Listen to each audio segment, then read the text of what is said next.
राज्य सरकारने मुख्यमंत्री माझी लाडकी बहीण योजनेतील अपात्र लाभार्थ्यांना वगळण्यासाठी आता योजनेमधल्या महिलांसंदर्भात तपासणी सुरू केली आणि या योजनेतील त्रुटी शोधण्यासाठी दरवर्षी जून ते जुलै या दरम्यान लाभार्थी महिलांना ई-केवायसी करणं अनिवार्य करण्यात येणार आहे।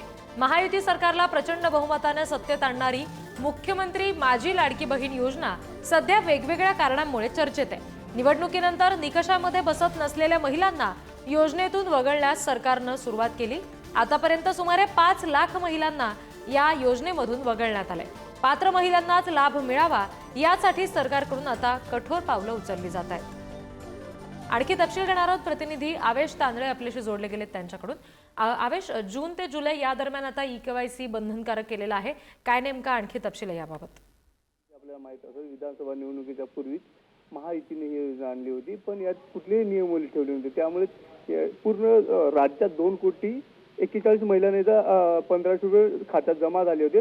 पण त्यानंतर बरेच प्रकरण बाहेर आले की पुरुषांनी सुद्धा याचा फायदा घेतला, बऱ्याच महिलांना 3दा 6दा फायदा घेतला। या प्रकरणात सरकारने आता केवायसी कंपल्सरी केली। यापूर्वी सुद्धा सरकारने देवेंद्र फडणवीस सरकारने नवीन नियमावली आणली होती, त्याच्यात सांगितलं ज्यांच्या 4 चाकी वाहन आहे त्यांना सुद्धा ही योजना मिळणार नाही किंवा सरकारी बाकीच्या ज्या योजना आहेत ज्याचा फायदा महिला घेत आहेत त्यांना ही योजना लागू होणार नाही। कारण की आपल्याला माहिती आहे विधानसभा निवडणुकीत एकनाथ शिंदेने आणखीन एक घोषणा केली होती की महायुतीचं सरकार आलं तर 2100 रुपये आम्ही महिलांच्या खात्यात जमा करू, आणि त्या पार्श्वभूमीवर आता ही बघू शकतो की आपल्या तो जे एकनाथ शिंदे यांनी निवडणुकीची योजना सांगितली घोषणा केली होती त्याची सुद्धा अंमलबजावणी राज्य सरकार करावी लागेल। त्या पार्श्वभूमीवर आता सरकारने नवीन एक त्यांचा नियम लागू केलेला आहे।